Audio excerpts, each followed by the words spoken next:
Taylor Currie. I was just calling, just making sure he knew.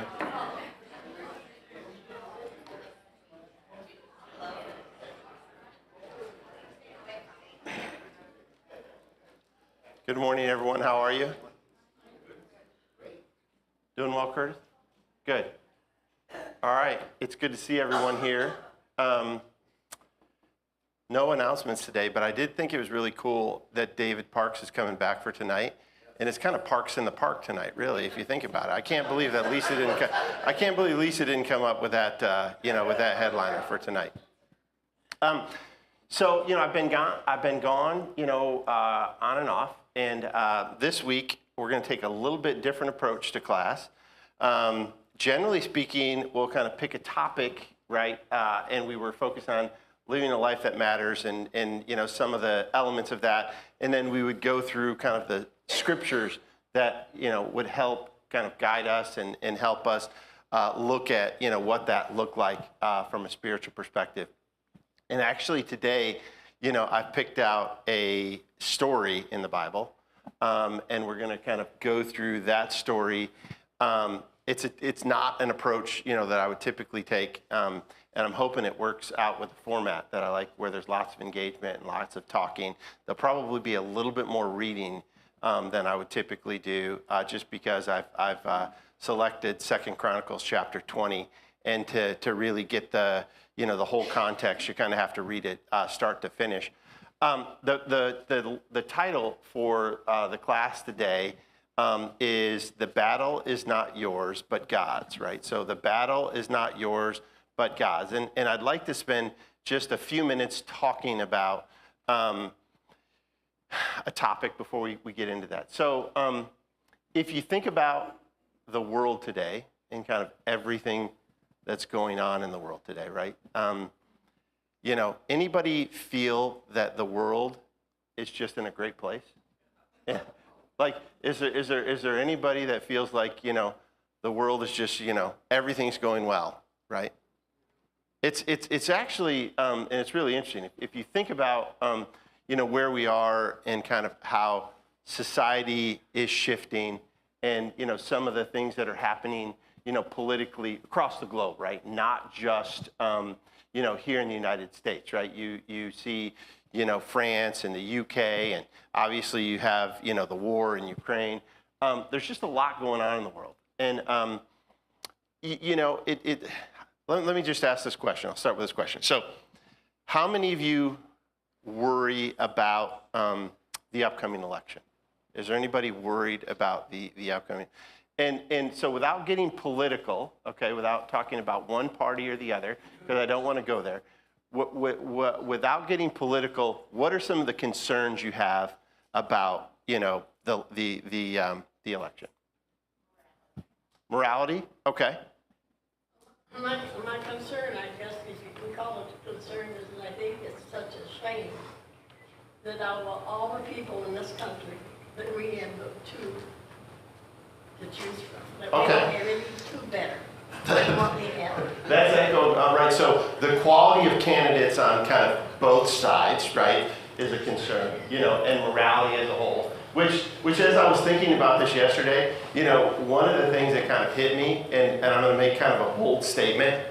If you think of all the politicians across the whole country, right, kind of at all levels, the local level, the state level, the federal level, the question I would ask is, if you could, let's just say there's 10,000 of them in total, there's probably more. Like, how many of them do you think really care about your soul?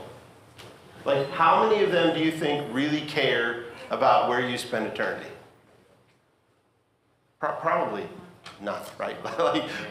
Maybe there's a handful, right? A handful that are genuine, and genuinely concerned. But generally speaking, what are politicians interested in? Self-preservation is a big part of it, right? In some cases, maintaining, influence in finance. The financial gains of being in office. So it's really interesting. And we're gonna kind of pick up. I want to hear what others are concerned about. So it's really interesting when you think about politics and how they impact our lives sometimes.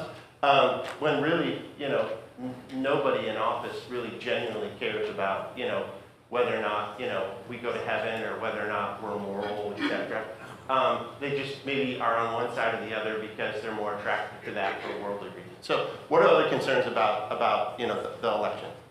I'm not really worried about who's in office because I think God will put in there who he wants in there for his own purposes. But what is concerning to me is the hatred that is expressed, of American against American because of the election. And what's written on social media and the news and all that, it's very difficult to sort of try to stay informed and yet separate yourself from that toxic behavior.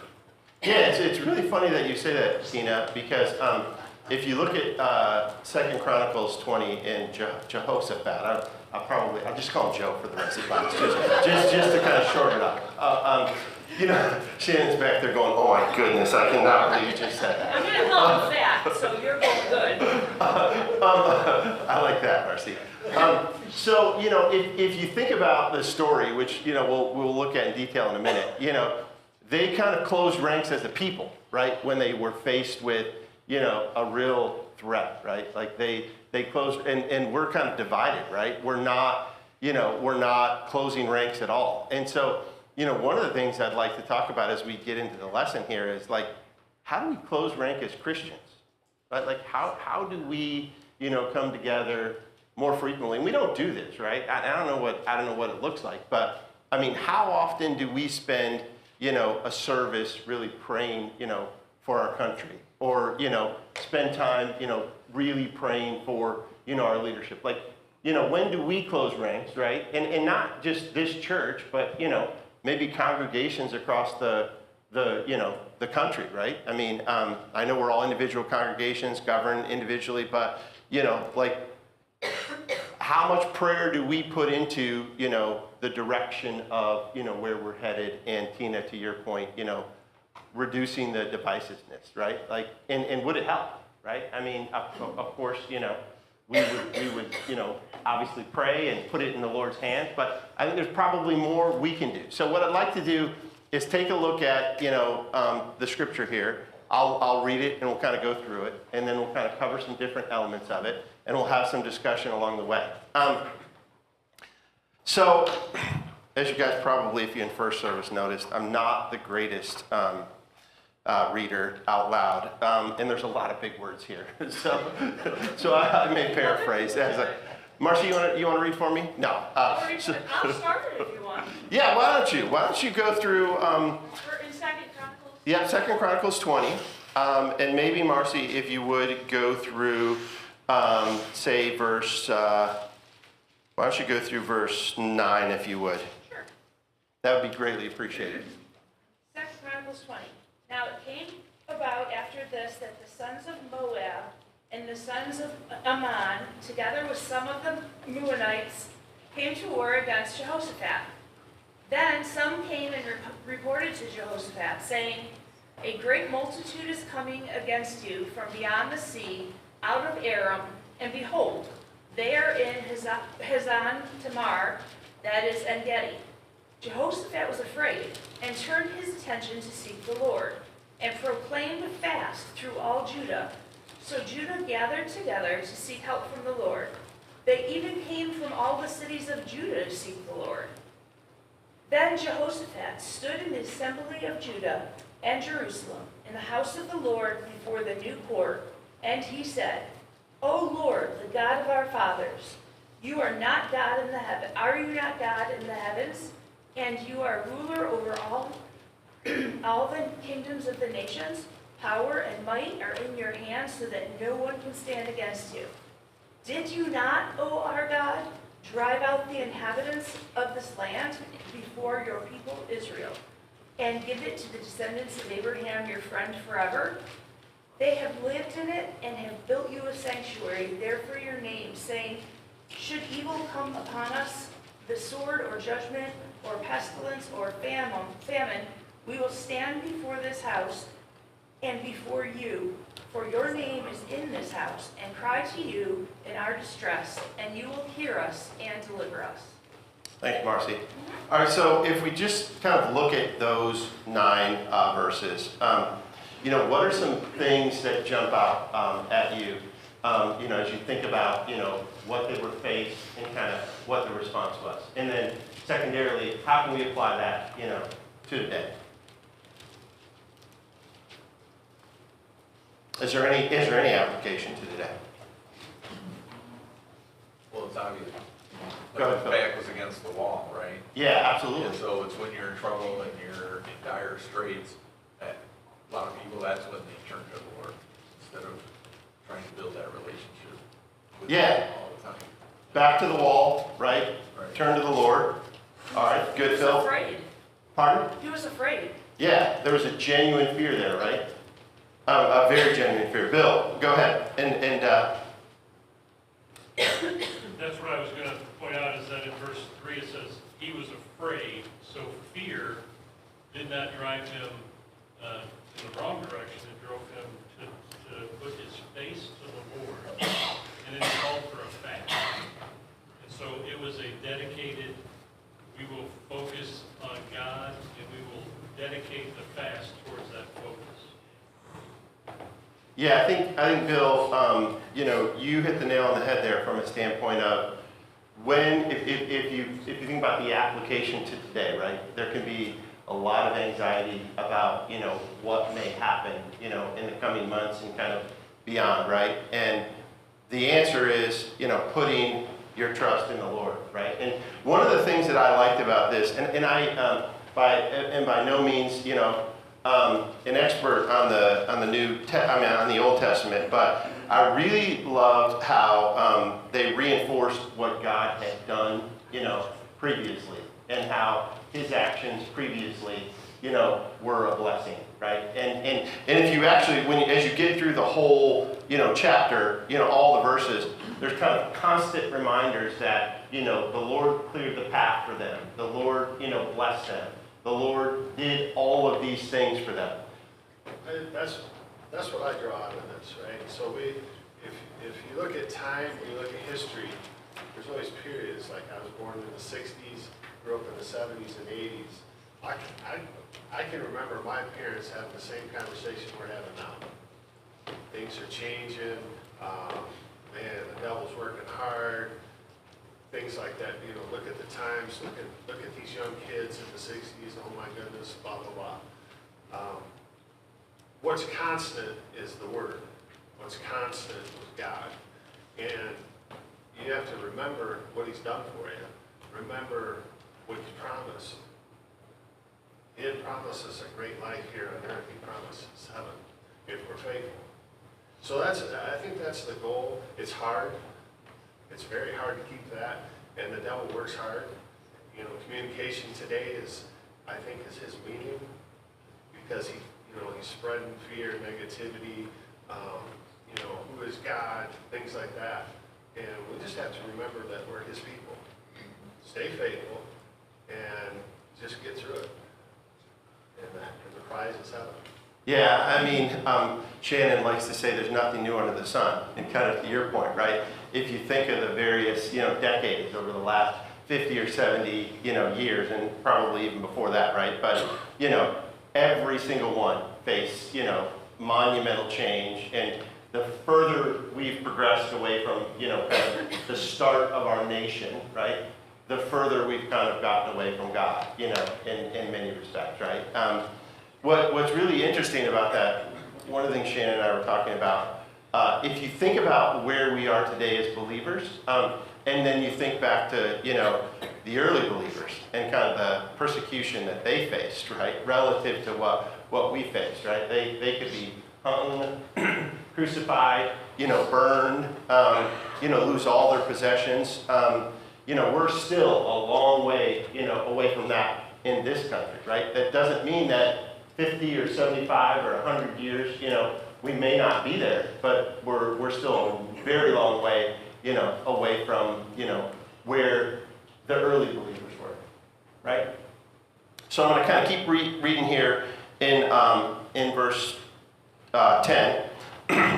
But now here are men from Ammon, Moab, and Mount Seir, whose territory you would not allow Israel to invade when they came from Egypt. So they turned away from them and did not destroy them. So what I thought was interesting when I read that verse earlier is, obviously he's highlighting the fact that God showed them mercy, earlier, and now they're not returning, obviously, that same, mercy. So see how they were repaying us by coming to drive us out of the possession you gave us as an inheritance. Our God, will you not judge them? For we have no power to face this vast army that is attacking us, so we do not know what to do, but our eyes are on you. So once again, there was the prayer, the focus on God, the focus on what God had done for them historically, and anchoring themselves to, what God had done previously for them, and anchoring their faith on God's willingness to save them. All the men of Judah and their wives and children, little ones, stood there before the Lord. Then the Spirit of the Lord came to Jahaziel, and I'm not going to read all the others, a Levite and descendant of Asaph, as he stood in the assembly. And he says this, he said, listen, King Jehoshaphat, and all who live in Judah and Jerusalem, this is what the Lord says to you. Do not be afraid or discouraged because of this vast army, for the battle is not yours, but God's. So, right there, is a great example of when we're faced with the greatest of challenges in life, right? When we're faced with, the greatest of adversity, whether it be, in the workplace or, maybe, in the world. At the end of the day, the battle is not ours, it's God's, right? And we need to put our trust in God. And it's really difficult to do. I'm a control freak in a lot of ways, right? I like to focus on being able to control the outcome, to make sure that, it's an outcome that's comfortable and suitable for me. And so, it's hard to turn it over to God, right? But there's plenty of examples of it in the Bible, and this is one example. And as we progress here, we'll actually get into some specific scriptures that talk about, that life's not easy for us or expected to be easy for us, as believers when we jump into the New Testament. So continuing in verse 16, tomorrow march down against them. They will be climbing up by the pass of Ziz, and you will find them at the edge of the gorge in the desert of Jewel. You will not have to fight this battle. Take up your positions, stand firm, see the deliverance of the Lord will give you, Judah and Jerusalem. Do not be afraid, do not be discouraged. Go out and face them tomorrow, and the Lord will be with you. What I love about that particular, couple of verses is the fact that, as we face adversity, or as they face, really, being destroyed, right? The Lord said, stand strong, in this face of adversity, and ultimately the battle is mine, not yours, and I'll deliver you. Jehoshaphat bowed down with his face to the ground, and all the people of Judah and Jerusalem fell down and worshiped before the Lord. Then some of the Levites and Kohathites stood up and praised the Lord, God of Israel, with a very loud voice. Early in the morning, they left for the desert of Toka. As they set out, Jehoshaphat stood and said, listen to me, Judah and people of Jerusalem. Have faith in your Lord, and you will be upheld. Have faith in the prophets, and you will be successful. After consulting the people, Jehoshaphat appointed men to sing to the Lord and praise him for the splendor of his holiness as they went out at the head of the army, saying, give thanks to the Lord, for his love endures forever. As they began to sing and praise, the Lord set ambushes against the men of Ammon and Moab and Mount Seir, who were invading Judah, and they were defeated. The Ammonites and the Moabites rose up against the men from Mount Seir to destroy and annihilate them. After they finished slaughtering the men from Seir, they helped destroy one another. When the men of Judah came to the place that overlooks the desert and looked forward to the vast army, they saw only dead bodies laying on the ground. Now, can you, before I finish up the chapter here, can you imagine that sight? So you're fearing for your life, right? You have these armies, coming to attack you. That they're coming. you have this fast, you appeal to the Lord, and then, you go there and they're all dead.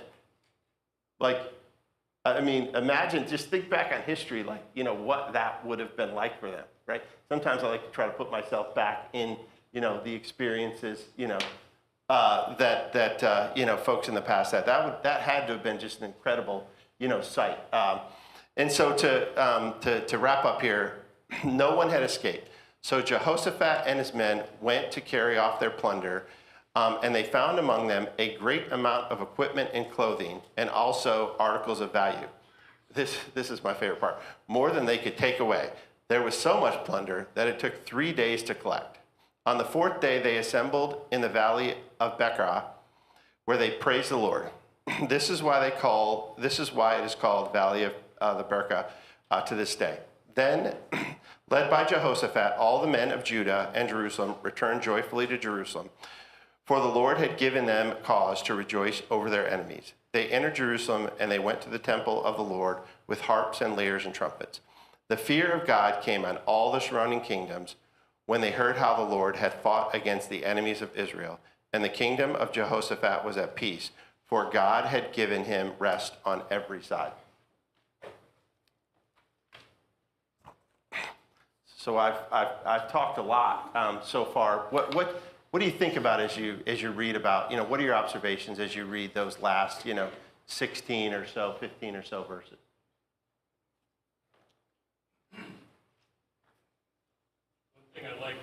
I was trying to remember that story. I couldn't remember it, so I had to read ahead because I'm like, what did he do?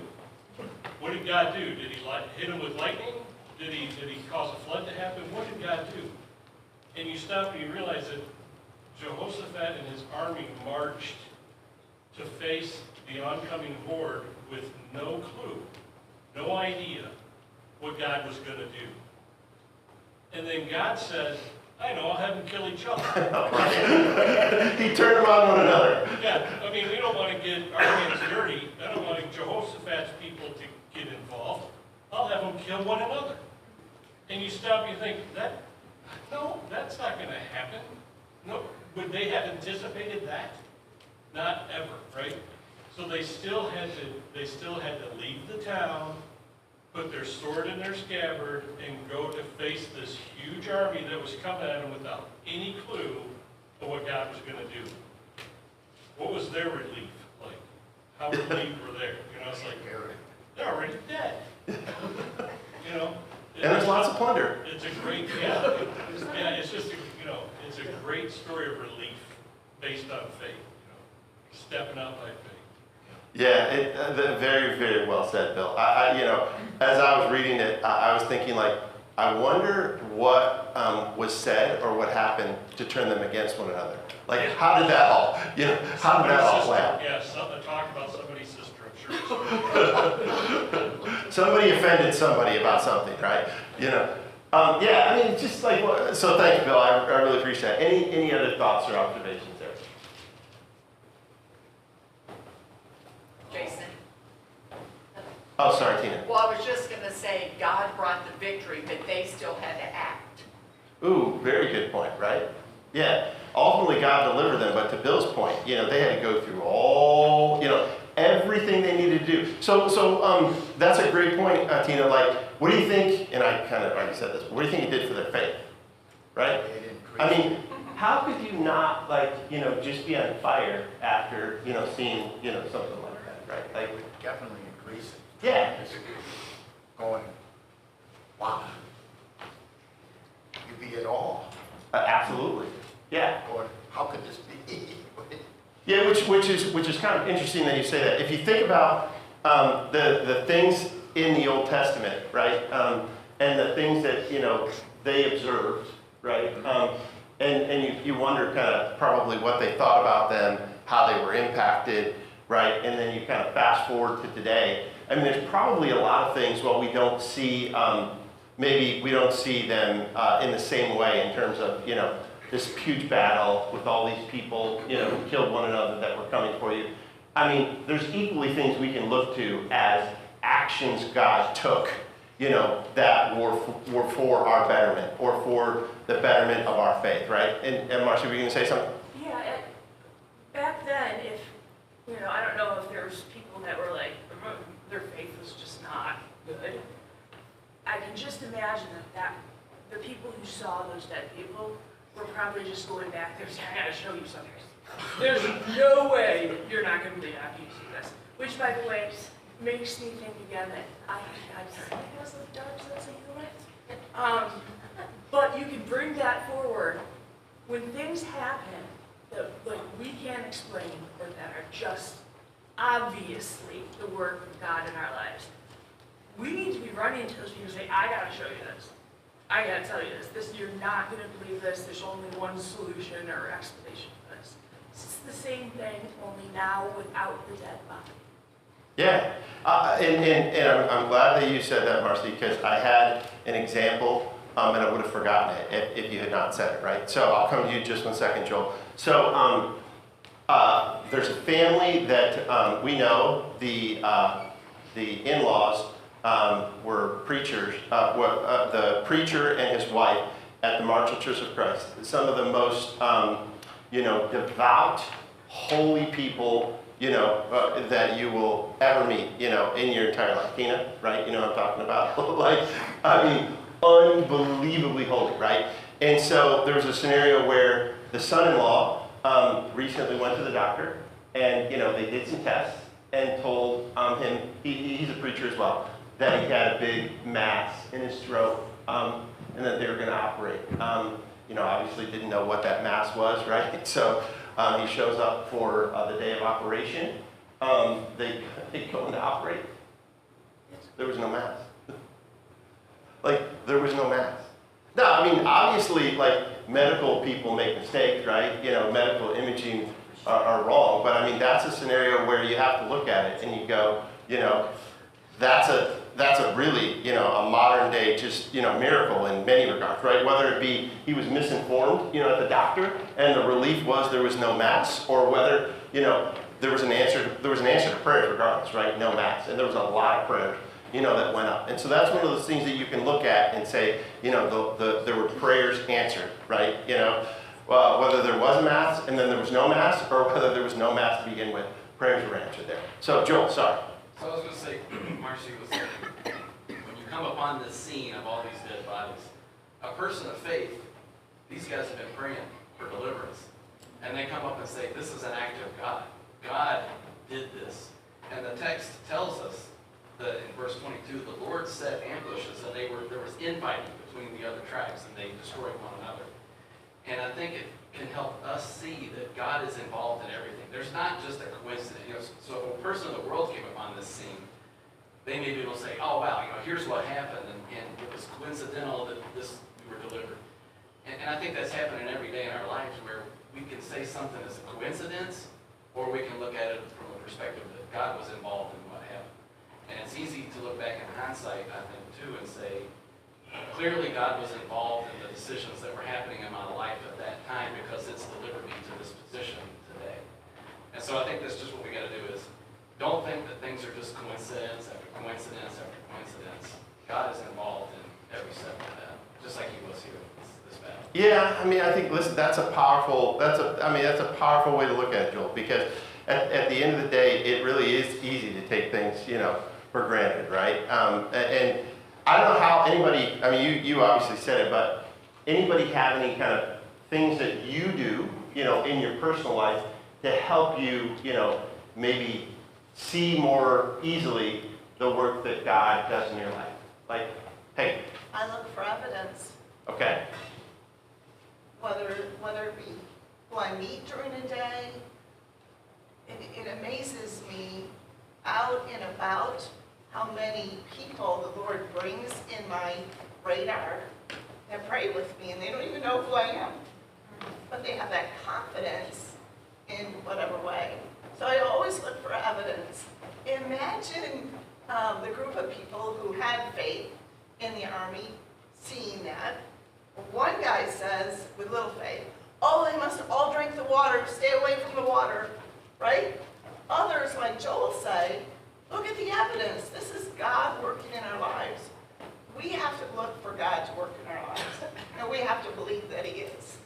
Yeah, very well said, Peggy. Very, very. So just being every day, being more observant as it relates to, what is the Lord, doing in your life. That's great, Peggy. There was one other hand I saw. All right. So a couple of other. Let's see where I want to go. I'm going to just kind of jump to. I'm going to jump to kind of the where we should make a complete shift really to our times of trouble, right? And so kind of going back to the initial discussion about world changing and things happening in the world that we look on, and talk about our times of trouble. So I'm going to read just kind of a setup here, and then I have 4 or 5 scriptures that talk a little bit about. They're all from the New Testament that talk a little bit about kind of some of the challenges that we face, as believers. So I'll start with read.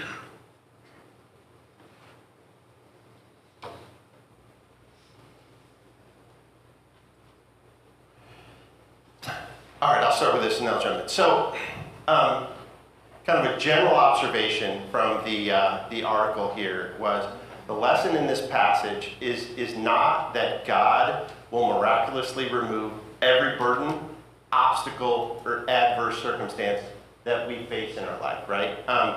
After we have brought our prayer and deliverance to Him. There will be times when we experience various sufferings as part of God's sovereign plan and purpose for our lives as He works to bring us a share in sufferings of His Son, Jesus Christ. So, I think it's easy sometimes to read the victories, right, in the Bible, and celebrate the big victories, but know that, we're going to face adversity, right? I mean, and part of it is kind of going back to kind of the political, divisiveness in the country. I mean, at the end of the day, does God really want us to love, the world? And it was, when I think about it, and by that you both kind of shook your head here. Like, I often strive for personally, like, kind of comfort in this life. But in reality, does God really want us to be comfortable, on the earth? Does He really want us to love it here so much, that we want to be here, for forever? Are you asking if He prunes us? Yeah. Yeah, I mean, right? So there's a lot of people, and I'm just as guilty of it. They just seek comfort, in the world. But at the end of the day, that's really not what God wants for us, right? He wants us to look at the eternal aspect of things. So, a couple of verses that talk about, or a couple of different passages that talk about kind of what God says about kind of obstacles that we face. So looking at John chapter 12, verses 24 through 26. Very truly I tell you, unless a kernel of wheat falls to the ground and dies, it remains only a single seed. But if it dies, it produces many seeds. And then it goes on to say, anyone who loves their life will lose it, while anyone who hates their life in this world will keep it for eternal life. Whoever serves me must follow me, and where I am, my servant also will be. My Father will honor the one who serves me. Right? So, great example here of, focusing on the eternal, right, and not necessarily on the present. And it's not going to be easy, and it's not easy. And we all know, if we think about people we know as believers, and Shannon is she's a member of several prayer pages, and we often talk about some of the people that are that are on those pages. And you will read about people who lost a child, lost a spouse, lost a child, and when you in a short period of time, like say 12 months, right? It's hard for any of us, and we've all experienced loss in some way, right? It's hard for any of us probably to even begin, to relate to that. Yeah, I mean, that type of adversity in your life. And really the only way you can get through it, and I think I would obviously struggle to get through it, is the Word, right? And having that close, Christian family around you, helping, keeping focused on the eternal. The next one, Romans 8 in verse 17. Now, if we are children, then we are heirs, heirs of God, and co-heirs with Christ. If indeed we share in his sufferings, in order that we may also share in his glory. You know, once again, talking about sharing in the sufferings of Christ. And this kind of goes back to, you know, being in the world. We are, I'll go off script here for a minute. If you think about some of the agendas being pushed, you know, really universally now, right? So you think of, you know, the agenda, the agendas around, you know, trans kids and, you know, the homosexuality agenda, love is love. You know, if you think about, you know, all of those agendas, right? All of those run 100% counter, you know, to what we believe. But every day in our lives, in some way, whether it be working for a large company where, you know, everything is pushed as you have to accept, you know, you have to,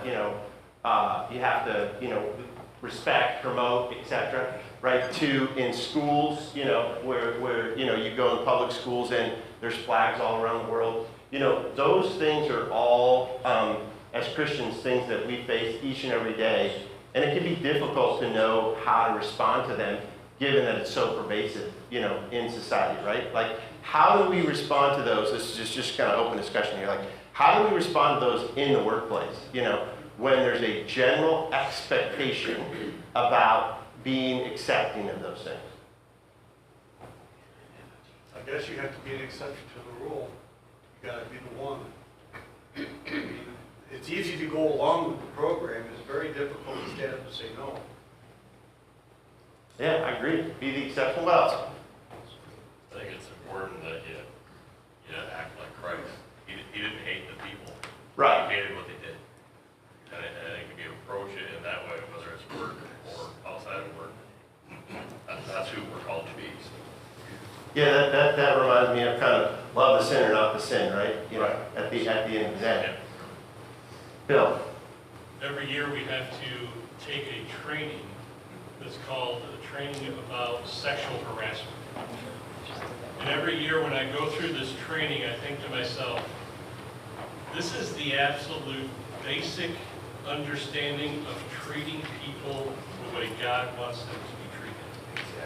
And is what's so sad about it is not that we have to take that training every year, it's that there's so many people that don't even recognize the basic message of the training. And that is, you know, be nice, be respectful, and consider other people's feelings before you say something dumb. And there's so many people in this world that are just like, well, that's not my problem, that's their problem, right? Well, why can't we just be nice? You know, why can't you just think about other people's feelings before you speak? It's the fact that those types of training are even required is sad, right? It's just sad to think that that's what it's become. But it is what it is, right? So taking the training is easy for us because, you know, we already know the right answers. Yeah. I've never had to study for that class. You know. Did you pass though? That's the question. That's what inquiring minds want to know. So kind of going back to being, you know, in the world but not of the world, and kind of along those lines. So, you know, in my previous one of my previous roles for a large top 10, you know, global company, I was the director and had about 600 employees, and every year they did a big pride, you know, event, right? And when you manage that many people, the expectation is, you know, that you support, and listen, I'm very much respectful of people's, you know, rights, and, you know, I don't have any issues with people's rights, but there's a fine line between, like, being respectful of your right and then supporting, you know, what you do, right? And so I'll come over to you in just one second, Joel. So, you know, the event came around, and I had a new VP, and she says to me, so you're going to the event, right? You know, like, you're going to be down supporting everybody. And I was like, no, I'm not going to the event, right? And well, she's like, why aren't you going to the event? And I was like, well, I don't think it's appropriate, you know, as a person of faith for me to go and, proactively support or promote the event. Now, I respect everyone's right, to have the event. I respect their right to live how they want to live. But I can't, because of my faith, go promote and actively encourage that. And I don't think she really liked hearing that. I don't think she wanted to hear that. But it's one of those tough times where, you have to find a way to just drive home that I understand it's an expectation. I understand everybody's doing it. I'm probably the only one that wouldn't do it. But, you have to do, what you're supposed to do as a believer. Joel? So this is something I deal with kids growing up, and I know you this transgender, all this LGBTQ, all that's going on, and I've always tried to answer it and make it clear to my kids and other people that have asked. I go to Matthew 22. When Jesus was asked, "What's the greatest commandment?" Jesus said, Jesus' words, love the Lord your God with all your heart, all your mind, and all your soul. This is the first and greatest commandment, and the second is like it. Love your neighbor as yourself. We are not commanded to judge anybody. We're commanded to love. And that's how we have to approach everyone, no matter what their personal beliefs or direction in life is. Yeah, I mean, it's a really good point, Joel. So once again, I go back to, love the sinner, not the sin, right? And understanding, and that kind of goes back to kind of wrap it up, because I know I only have like a minute or so left. I mean, the whole point of kind of looking at 2 Chronicles 20 today was to help us focus on the fact that, throughout, mankind, there has always been, political divisiveness. There has always been, wars, there has always been, even if you think back to the Roman Empire, some of the things that they did, some of the acts that they did, some of the things that were acceptable, they actually kind of make the things that we do today look pretty, pale or pretty, they don't look nearly as bad when you judge them on some of the things they did. And so I see both Jeff and Marcy. Who's going to go first? Go ahead, Marcy. I do not. Oh, no, so on Wednesday nights for the last month and a half, we've been studying the book of Revelation with the kids. Okay. It was a subject that they picked, and honestly, I was like, oh, this is, there's so much symbolism, there's so much here, I'm not sure how I'm going to kind of teach this out. But one of the things that I found really interesting is seeing, not looking at Revelation as specifics, but looking at kind of the narrative that keeps repeating, right? So it talks about Babylon and the fall of Babylon. Well, Babylon had already fallen at that point. It's really talking about Rome. It's really talking about nations and the cycle of nations over and over again who are falling away from God. It's talking about the world being reliant on these nations. And when you think about nations, what are nations? Ultimately, nations are made. It comes down to the people that are making up the nation, and the biggest challenge is me in dealing with my relationship with God. And it's interesting because it goes through and talks about the fall of Babylon, and then how does it end with a new Jerusalem, right? So the existing Jerusalem, it wasn't the right place either. It's all about this place where everyone is relying on God, no longer relying on the pride of me, but it's that looking to God and God being the center of everything. Yeah, what I hear you say there is it's the heart of man ultimately, right? So new nation, and then the heart of man eventually, is so far removed from God, it becomes so corrupt that God deals with that, right? And then something new comes about, right? So, all right, I don't know how this went today. I'm going to ask my wife, and she'll tell me whether it was a good format or a bad format. She'll critique me afterwards, and then next week we'll come back and do it all over again. Thank you guys, and have a